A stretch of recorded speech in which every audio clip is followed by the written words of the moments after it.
from my experience, when people have trauma, the signals that are coming from their body don't make sense, and it goes beyond not just not trusting, but like, what does that even mean?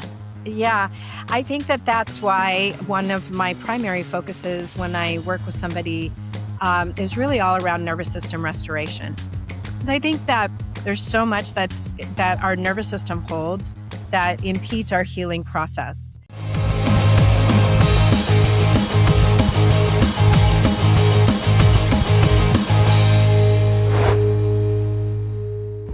All right. Welcome back to the Alternative Flight Plan podcast. It's been a minute since we had an episode. I'm glad to be back in the saddle.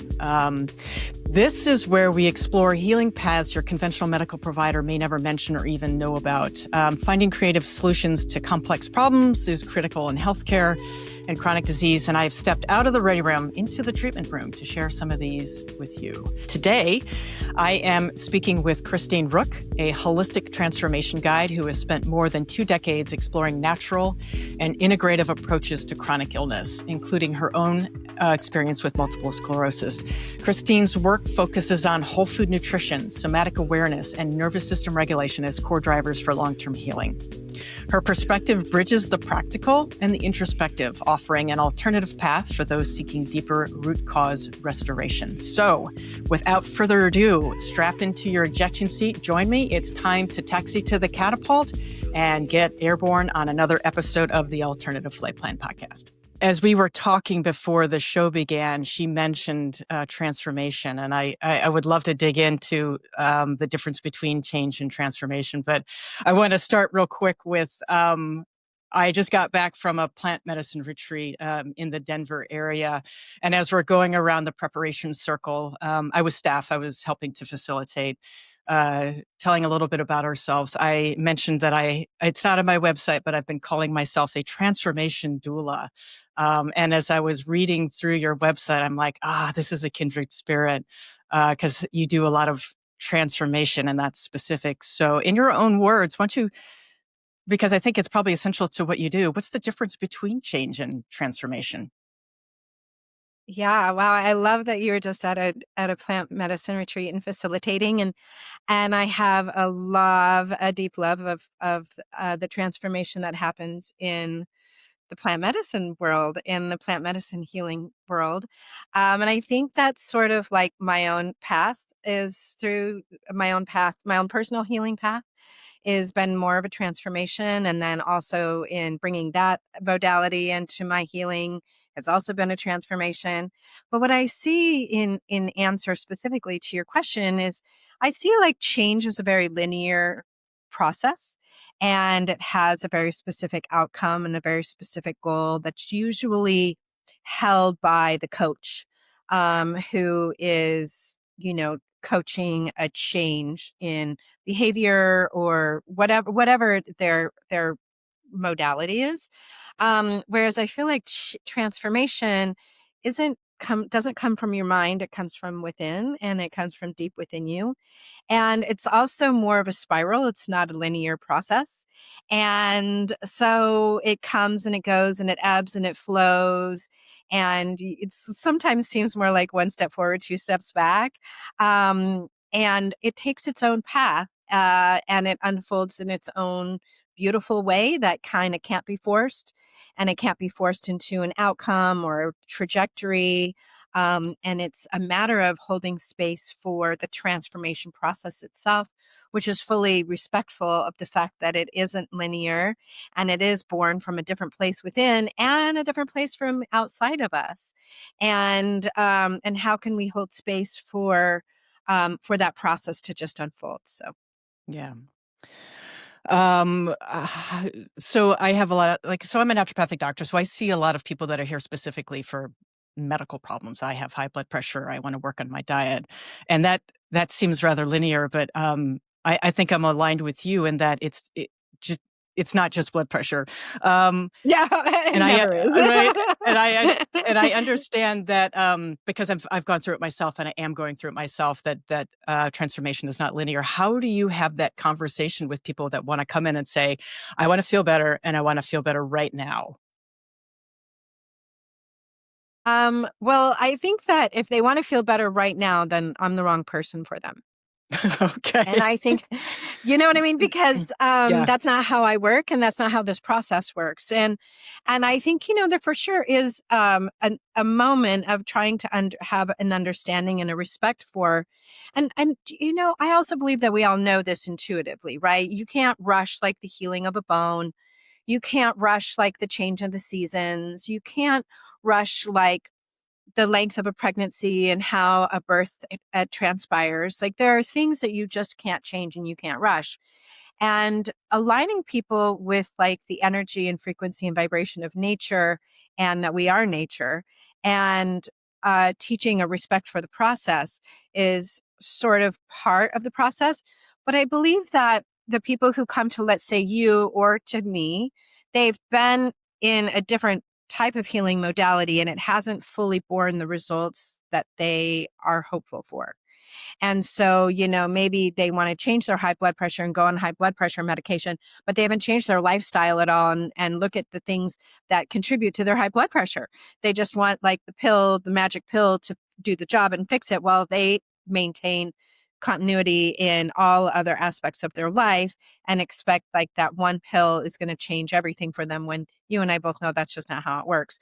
So yeah, I think maybe the people who find us are ones who are ready for deeper work and interested in deepening their respect and understanding of how the body really wants to heal.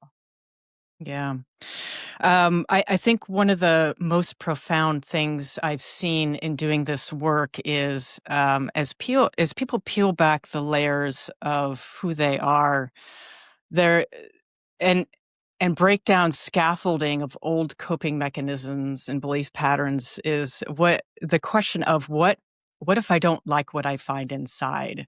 How do you approach that with patients or clients? Yeah, well, I love that because I think it's a matter of like, I really love to, well, I say that I just always hold like the ultimate, and I'm sure you do too. I hold your highest potential as my highest ideal. I have such faith and belief in the wholeness of yourself. And when you are in your wholeness, nothing is ever going to be wrong. It's only going to be more beautiful than you would have ever imagined, free of the societal conditioning, free of the traumas that hold us back, free of all of these things. And our wholeness, we are nothing but beautiful. We are nothing but perfect in God's eyes. And that's not even a religious statement. That's just, it has nothing to do with religion. It just has to do with truth and who we are, and what our inherent state of being is nothing but beautiful and loving and generous and kind. And so there's never anything bad on the other side of it. It's only freedom and transformation and expansion. And yeah, so it sounds cheesy, but it's absolutely the truth. I think as people, because I'm sure you've worked with some clients that have really challenging problems, whether that be eating disorders or addiction. I mean, the list is pretty darn endless. You know, getting somebody to what's the word I'm looking for? I want to say collect the courage to face some of those things and have a little faith in the process can be very, very challenging. And how do you walk through that in a step, or is it not a step by step process? Well, what I think is super fascinating about what you just said is I feel like a lot of those things are disturbances in the energy field that are held in our nervous system. And so it's a matter, I think, as well, like we don't have a way culturally of teaching people to build capacity to hold all that they are and all that is. And a lot of times we create a story from these belief systems, like we create an emotional story, like I'm not good enough or whatever it is. And then we create a belief structure. And then from that, we create a story. And then from that story, we create decisions that then further solidify the story that we've created for ourselves, right? And so, one of the things that I like to do is actually not go into that actual story at all, because that story will dissolve all on its own, whether it's the fears, whether it's the uncertainties, whether it's the doubts, those things that hold us back, no matter what they look like. Because for all of us, they're the same but different, right? And so, at the energetic root of that, in my opinion, is learning to build the capacity to hold all that is, all that you are feeling, and create allowance, create safety within, create trust that what you are feeling isn't defining and what you are feeling isn't all that you are. And so I start really from this place of creating an allowance and expansion within yourself and just gentle, gentle, gentle, gentle. Because I think a lot of times we force an outcome, and I think a lot of our society and medicine and other things like that creates a lot of force. And this process is one of fully holding space for the gentleness and things to unfold in just like the most gentle, kind, loving way. And there's something about that your nervous system really craves and really immediately attunes to, even if your brain is like shouting like that's not possible. It actually is. Your nervous system really wants that, craves that space of full acceptance and allowance. And so I really start by creating an environment where somebody can start to hold space for themselves and trust that everything that they're feeling and all these doubts and fears and uncertainties and whatever it is, that doesn't define them and it's not true, and that they actually have the capacity to hold that and not act from that. Does that make sense? It does, yeah. I'm curious. So, as a naturopath and an acupuncturist, I am frequently poo-pooed by the conventional establishment, and I noticed that you don't have any letters after your name. No. Um, but you have this vast array of knowledge and wisdom that supports people in transformation. How did you, if like you didn't go to a conventional medical school, oh my God, how did you get all that wisdom? uh, well, I guess, thank you for saying that. Well, I have a degree in holistic nutrition. I don't put that on anything because I kind of feel like in some ways we're post knowledge and we're moving into a place of just greater wisdom. And I think I've lived this for 20 years. And so I've definitely moved in this circle and worked with tons of naturopaths and alternative care practitioners and all realm of manner of healing, and worked and learned under an incredible number of healers.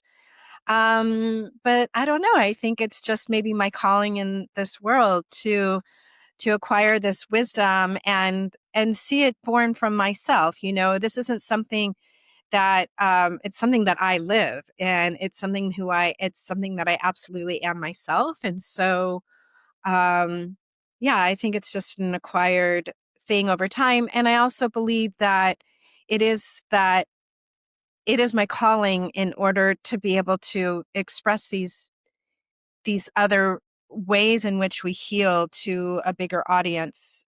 I don't know. I don't know. That's a really good question, but um I think that it's just my calling in life to translate these things into another layer of understanding for us all.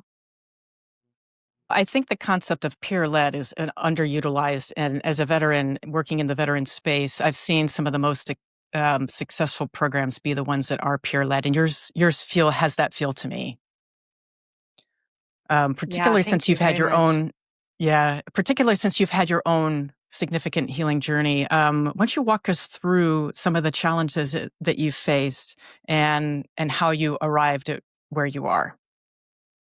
Yeah, I I grew up as a really, really sick kid. I was probably on over 100 rounds of antibiotics before I was even 20 years old, and I would say I was allergic to life. Had, I'm seriously, just so many chronic illnesses and infections and surgeries and disease states. Like the list went on and on and on, and it continued all the way Oh my gosh, I was diagnosed with multiple sclerosis when I was 38. That's 2006. Um, and up until that time, I just was, even though like I had natural childbirth and I breastfed and I did all those things, it was almost like I lived two separate lives where like I did all the healthy things, but I also was fully in the mainstream medical world, you know? Um, it wasn't until I was diagnosed with MS in 2006 that I had a really great naturopath. And she was like wanting me to get a food sensitivity panel. And I would just laugh and say, like, I'm allergic to everything, but I'm not allergic to food. And so that kind of began that path for me of, um, I did end up getting that sensitivity panel, and I learned I had celiac disease in addition to multiple sclerosis. And we both know autoimmune diseases kind of, you know, you know, uh, they all come together in some ways. You kind of collect them, and sometimes, and but yeah, that started me walking down the path of really changing my whole life naturally. And I started with a food, and I got my degree in holistic nutrition. I became a culinary instructor for a natural medicine school and taught that. And then I went on and on, and I had a restaurant, I had a number of restaurants for 10 years in Boulder, serving holistic natural food. And holistic food was like the cornerstone of everything that I did. And then also lifestyle was really important, you know, like I think a lot of times we slather all kinds of terrible things on our body while we down the kale smoothies and we can't figure out like what we're doing wrong, you know? And why the kale smoothies aren't working, you know, while they put all these toxic products on their body. But anyway, so then I started pulling in all of those type of things, and all of this is through working with all sorts of amazing people. Um and then I was diagnosed with eosinophilic esophagitis, and I learned that oh my gosh, I lived in this mold house for 10 years and I didn't know it. Well, I was struggling with all these other health issues, and then it culminated in EOE.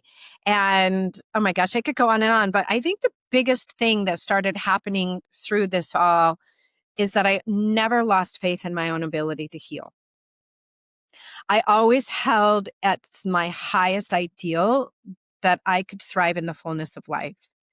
And I was just never deterred, ever once deterred from our innate capacity to heal, that we are born with this innate capacity to heal. We see it all around us, everywhere. And I believe that that's just how we were designed. And I just don't think that ever goes away. I just think it's always a matter of deepening our connection to that, and remembering that about ourselves, that we are innate healers.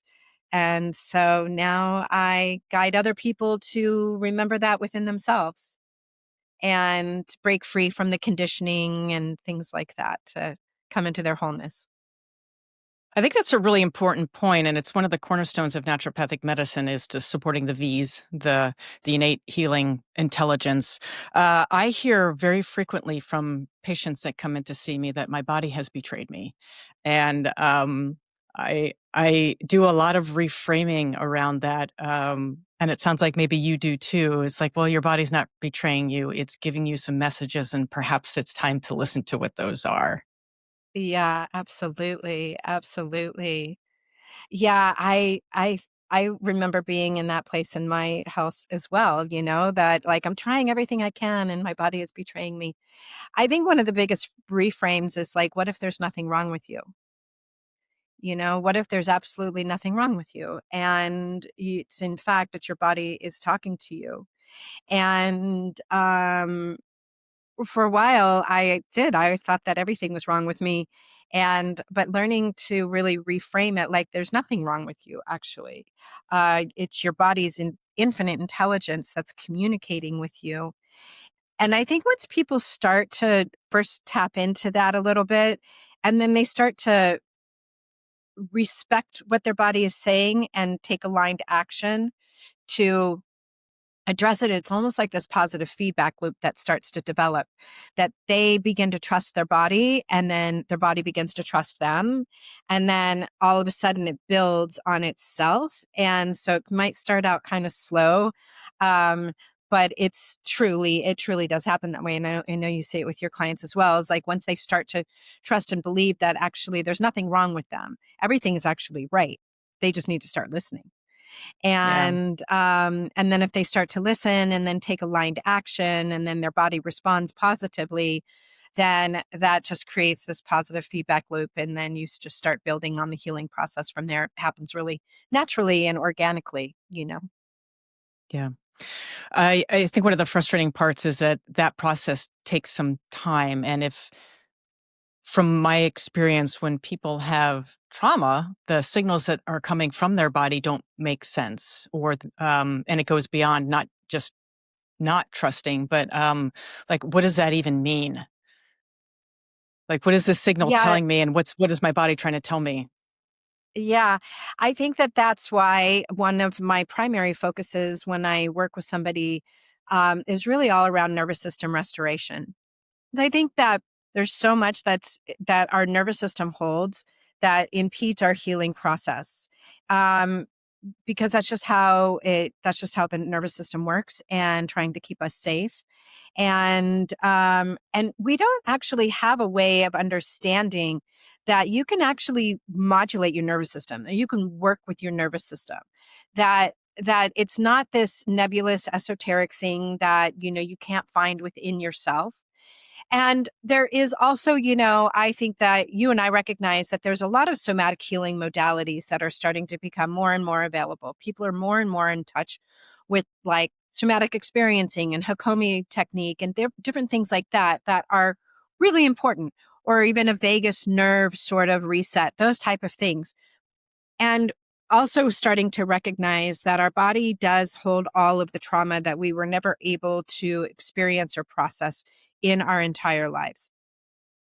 And I think it's part of our conversation to share this next layer of healing with people, because I personally seen from myself and with others that it is impossible to get to a place of greater, deeper healing without addressing your nervous system. And I also think that let's say some of these nervous system sort of modalities that address trauma that is held within your system, like that's all fascinating and that's all really powerful, right? Like as soon as somebody starts to release trauma from their body, it is so fascinating what happens to people. You and I've seen this in psychedelic journeys all the time. Mm, It's so amazing, right? But what if you don't actually recognize the way in which your lifestyle continues to keep your nervous system dysregulated? Or that you don't recognize the ways in which these childhood coping mechanisms create a personality trait that then created decisions and the ways in which you live your life in service of keeping your nervous system dysregulated. And so back to that person with the high blood pressure, right? Like they have a lifestyle in keeping their own nervous system dysregulated, which in turn keeps their blood pressure through the roof. And so no amount of great diet or acupuncture or these other things, I can't say, we can go in from the outside to try to tinker with your blood pressure and change your diet and do great acupuncture and those type of things. But until they're able to fully recognize the way in which they live a life in service of keeping their blood pressure dysregulated, there's only so much work that you can do externally driven to modulate that high blood pressure, right? And I think it's that way with all health states, like that is within us to change our relationship to that. And a lot of that starts with your nervous system.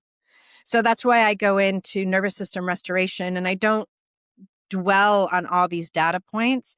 I don't dwell in all of these places. I really go in to the nervous system restoration so you can really learn how to build the capacity to hold your emotions, process your emotions. And what ends up happening when you loosen up your nervous system is then all of a sudden all these stories kind of melt away, and all of these other things, internal things, just start to shift all on their own, you know? yeah. I think one of the biggest hurdles that holds people back are our beliefs about identity. And, like I have, for example, I have MS and it's incurable. Like, well, how do you know that? Or I come from a family that has X disease. Um, and trying to get people to unwind from the attachment to those belief patterns is a challenge, because once again, if I let go of that, then who am I? I'm curious how you approach that, or if you do, in the unwinding of what people are trying to do with their transformation with you. Yeah, that's so true, and that is a really, really important feature of this work, and that's one of the reasons why my work is a container that's held over a 9-month period. And we start really gently and really softly. And the nervous system will be holding those identities too, right? Because that's where we build our stories from and all of that. And it's almost like this backdoor way in, kind of a sneak attack, so to speak, because when it's, and also, like, I don't say this, it's kind of like esoteric, but it's also true. It's a little bit of quantum theory, quantum mechanics, right? This whole observer effect. And so when I create an entire container where I am always observing you, full of love, tenderness, allowance, and you are seen for all that you are all day long, 24 hours a day in this container, and I am observing you and holding you in your highest learning potential, your highest healing potential as my highest ideal, because I believe so strongly in the wholeness of yourself, all of these other things really do start to melt away. And it's really, really fascinating. We just focus on the small little things every single day. And slowly the loosening process happens of its own accord. And the identity does start to shift. You start to see, like, how, like, kind of like even Byron Katie's work, which is like, the work, like, who would you be without that thought? And Yeah, is that true? exactly. Is that true? And who would you be without that? And, some of these deeper reflections, but also this whole idea of, like, you can't bring a horse to water, like, but will they drink it? Or, like, can people really change? People will only change when they're ready to change. And they will only change the layers that are available to them at that time. So sometimes you might know, or I might know, I can see all of these disturbances that are held within your nervous system. But it doesn't do me any good to bring that to your attention. If you're not able to see it and you're not in a place of being able to receive my observations, that doesn't really matter. It actually drives you away, creates doubt, fear, and uncertainty, and reinforces your stories. But if I hold space for where you are today with loving kindness, then there's another part of your body that's at work here and recognizes the safety in that moment and starts to unwind. So, yeah, it's a beautiful process, actually, without having to go into those stories and how wrong they are. Yeah. I have a therapist. I no longer see him regularly, but we maintain contact because I love checking in with him, especially now that I'm in this field, which is similar to what he's doing. And I went to see him one time just to chat over coffee, and I said, I don't know how effective my work with you was, and it was, like, it definitely was. But at the time, I didn't see it. But anyway, um, the therapist patient relationship is one of the weirdest I've ever seen, because you have this person who needs trust and intimacy and love, and our culture does not allow for that within the conventional medical system. So Yeah. when I hear you creating container and setting up a space for safety and trust, like, I feel like that is way more aligned with how the human nervous system is supposed to co-regulate with other people. Yeah, it is this whole idea of limbic resonance, right? And I think that's another thing that a lot of people don't realize, that our nervous system is always talking, like our nervous systems are talking to each other before we even got on this call, just energetically. And then we got on this call before we even started recording. We're already reading and sensing each other and sensing each other's, energy field. And I love that too, because I've thought a lot about what you just said. I've had lots and lots of therapy and EMDR and all kinds of things like that. But I think that there's a difference between going into a therapist's office, let's say once or twice, once a week or every other week or whatever, for an hour. And you have to, like, cram in all of the things that you want to try to, like, remember that happened, that triggered you that week, or something you're holding or carrying that you want to process.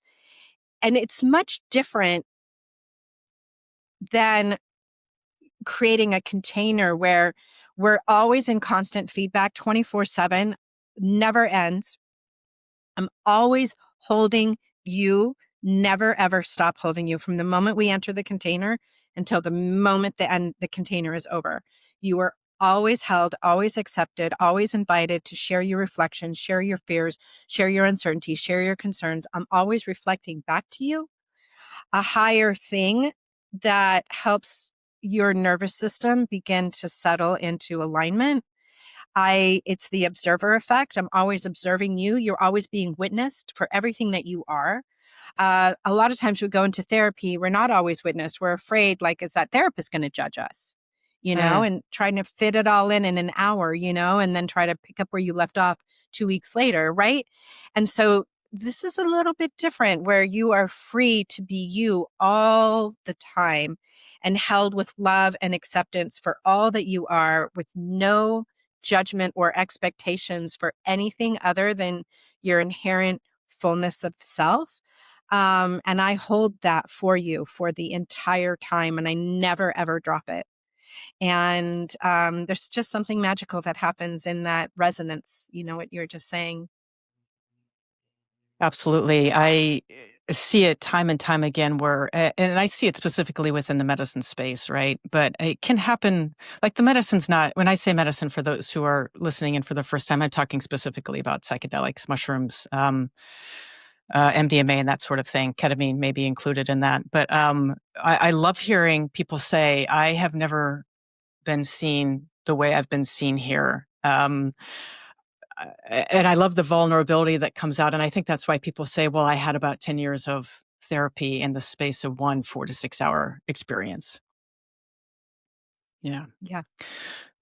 Yeah. So, I mean, I think I'm that sorry, go ahead. I'm so sorry. Yeah, I apologize. I just wanted to say, I think that this is a lot of the way in which my work has evolved is really born from the psychedelic medicine healing space, because it is so transformative. It is so powerful. And you and I both know too, is like when you heal in community, there's something so powerful when you watch somebody go through all of it, all of it, all of it from the beginning of the journey where they come in and they're like, have an intention and they're like one way, and then they go through the portal and then they come out on the other side and you're doing an integration circle afterwards. And it's just like, whoa, their minds are blown. And I had the honor of witnessing that healing happen for you. And you had the honor of witnessing my healing. Like there is something that happens that is so powerful. You can't possibly understand the power behind it unless you're actually in that experience yourself. And I think that that's a lot of how my work got started, because I just don't believe that you have to have a psychedelic journey.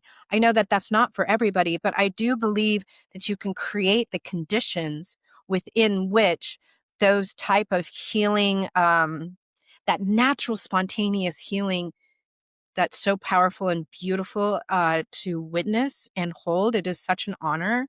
And so that's sort of a lot of how my work got started, is born from that exact experience that you and I were both talking about that happens in the psychedelic space.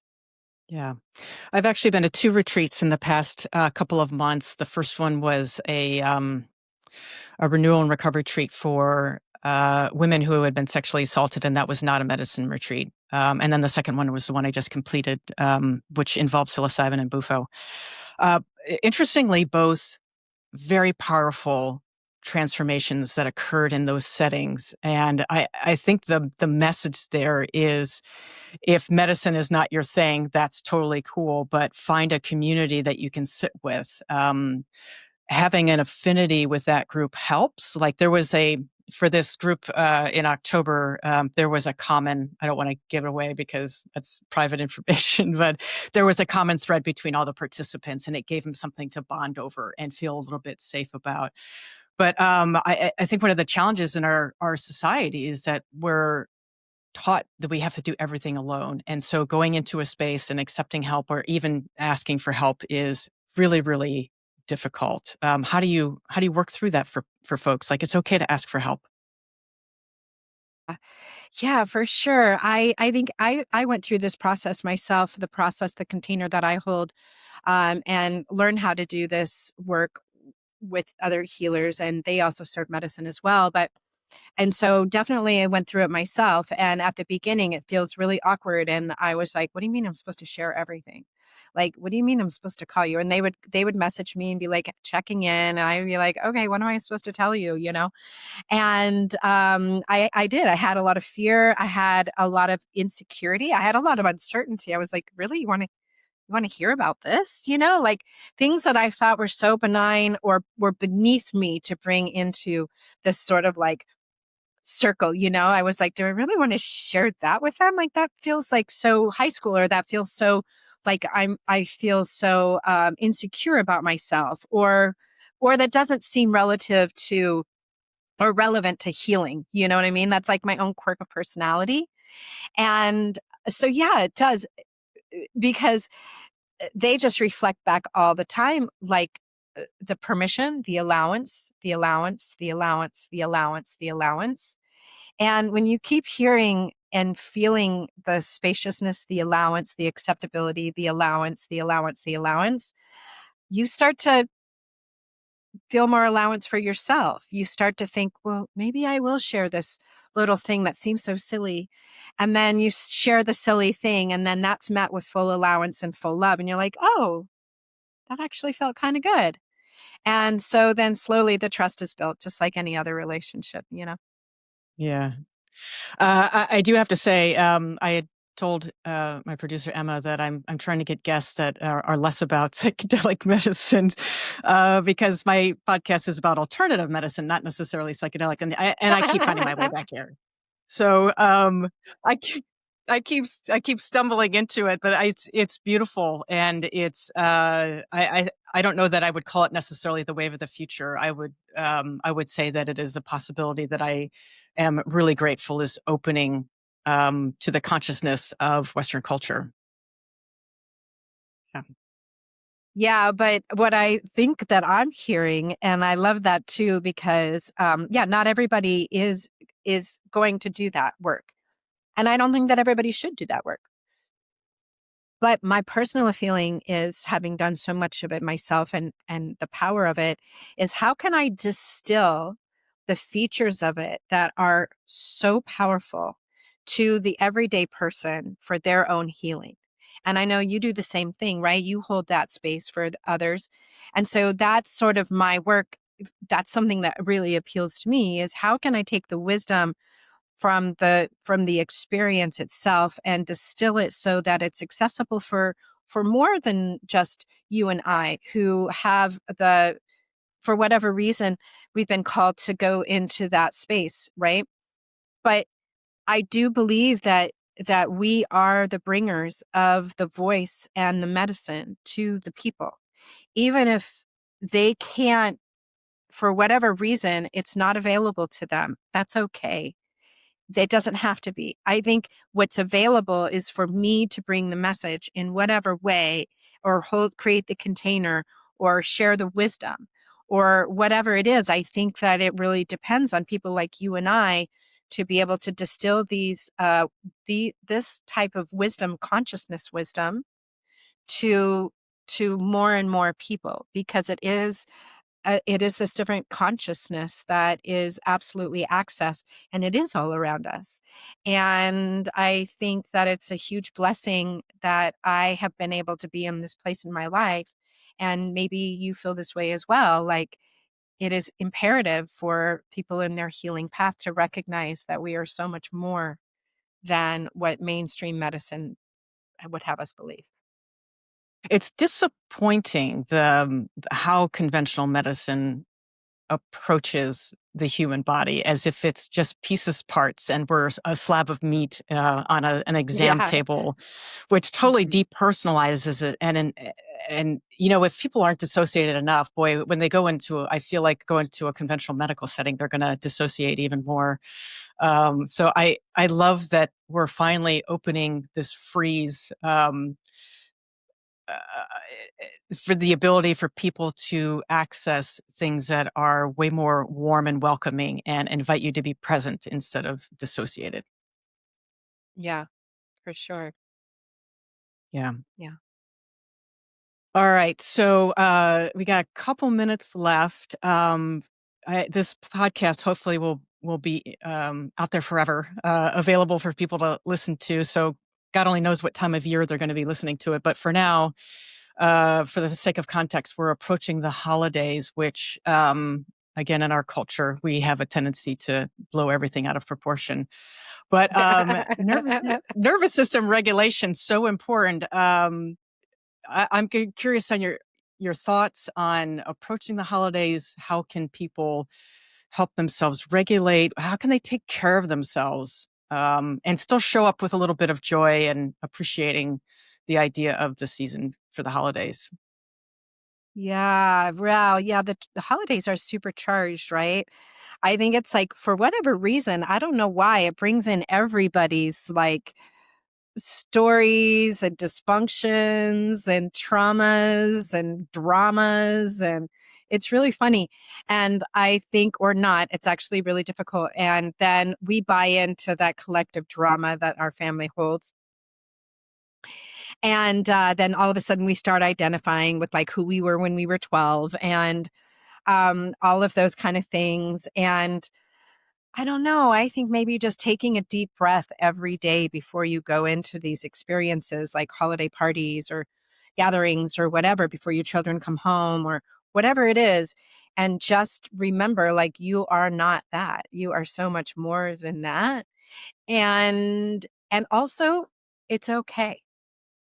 It's okay. Like, there's nothing bad, there's nothing wrong, there's nothing to fix, there's nothing wrong with you. You've not failed in anything. Full allowance for everything that is. This too shall pass. And you are more than this like holiday drama born from your childhood. And yeah, it's easier said than done, but I think maybe can we just rest for like 5 minutes every morning and just come back to ourselves and come back to yourself over and over and over and over again, and remember, like, slowly start to create this distance between the story and the truth of who you are. And over and over and over, really gently, full of love, full of permission, and just, yeah, just gently bring yourself back to yourself over and over. I am reminded, I don't know if you watch any TV at all, but there's a series out called The Bear, and he's a chef. And you've seen it? Yeah, Yeah, there's a I know, scene. but my restaurant. Yeah, go ahead. Okay. There's a scene in, I think it's the first season, where it's a Christmas dinner, and it was so difficult to watch. And I've talked to other people who said the same thing. Like, I couldn't watch that scene, and it's about how a dysfunctional family erupts over Christmas dinner. And so when I'm talking to people about, I have to go visit my family and I have to be with my parents and I have to do this and that, like, and I'm like, why? Like, and I'm not asking them to tell me why. I'm asking them to reflect on what it is about those bonds that makes them keep attaching to them. And is there another way to approach loving your family without getting pulled into the drama that results in an eruption at Christmas dinner, and a car being driven through the living room?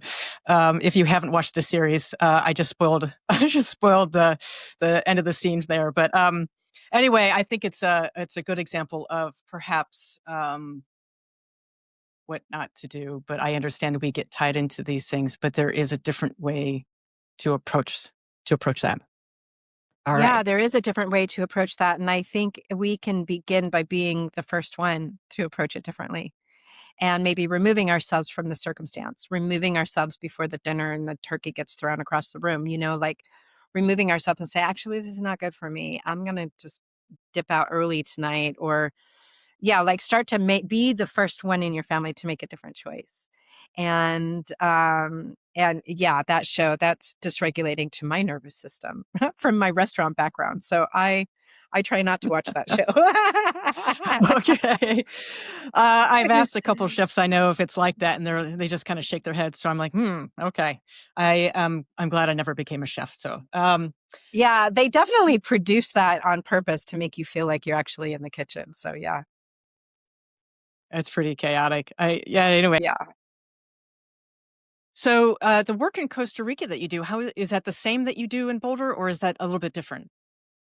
No, it's all the same. Yeah, because a lot of my work is all on WhatsApp in creating this container of constant regulation, constant feedback, and constant messaging, And I like WhatsApp because the messages never ever go away. And so you can always listen to me and my reflection back to you. You can listen to yourself as well, like, wow, I sounded really charged. Or you can go back in time and be like, wow, that's what I sounded like 3 months ago. I'm not actually in that place anymore. And so there's actually back to that observer thing. It's really important for you to be able to observe yourself and observe your growth and you're maturing through the process as well. And then I meet people online as well, like twice a month, and we dive deep into wherever they are in that moment. For what it's worth, when I was perusing your website, I loved that you down in the section where it talks about the prices for the 3, the 6, and the 9 months, and you called it an energy exchange. I think one of the greatest pushbacks I get from patients is how expensive it is, and expensive is relative. It is to access medicine outside the conventional system. So I love that you framed it that way, because that's what it is. Like, we need to take care of ourselves too. And since the conventional medical system won't give us the respect and honor that I feel we deserve, where we remain outside, but it's an energy exchange, and you have to be invested in the process. Yeah. Yeah, absolutely. You have to invest in yourself and be worthy, believe that you are worthy of that. And also that the person who's devoting their time and energy to your deepest healing is also worthy of full respect in that process as well. And I think because in my case, in this situation, this is a 24/7 relationship for 9 months. I don't ever like say, I'm on vacation next week. I'm no, never. I'm never not available. So that there's definitely some value in that constant availability as well. Well, it's good, and one of the things I got this from plant medicine, but if you have never, they say that if you don't love yourself, nobody else is going to love you. But if you have had a chaotic childhood, or if you've been through some sort of trauma, um, trying to come up with what that feels like is very challenging. Having somebody mirror that for you and show you what a healthy relationship looks like is like, you can't afford not to. Yeah. It's so true. And that's how we learn, right? We learn by being in community. We learn by having other people who are examples, who hold a higher vision for ourselves and for themselves, and that's just how human nature works. And that's what our nervous system likes as well, is to be attuned to a higher frequency. And it really craves that. Also, it can devolve into the lower frequencies like the bear. But our nervous system is always looking for equilibrium, and it is always looking for safety, and it is always looking for love and our true natural vibration and way of being. And so to co-harmonize with somebody who is able to hold that space is has a lot of value. Indeed. All right, Christine. I'm going to open the floor for any last comments from you, and if you could share with folks how they can find you, either a website or social media, whatever it happens to be. Please do that. So, any last thoughts? Yes. You can find me. The best way to find me is on my website, christineruch.com. You can email me from there. You can book a call with me, and we can just explore all of the options for healing. And then if you want to learn a little bit more about me and my philosophy on the healing process and all of the ways in which we heal and the foundations of healing, I have a Substack. And so I have it free. I don't have a paywall because I just like to have all of the work be available to anybody who's interested. So you can find me, Christine Ruch at substack.com.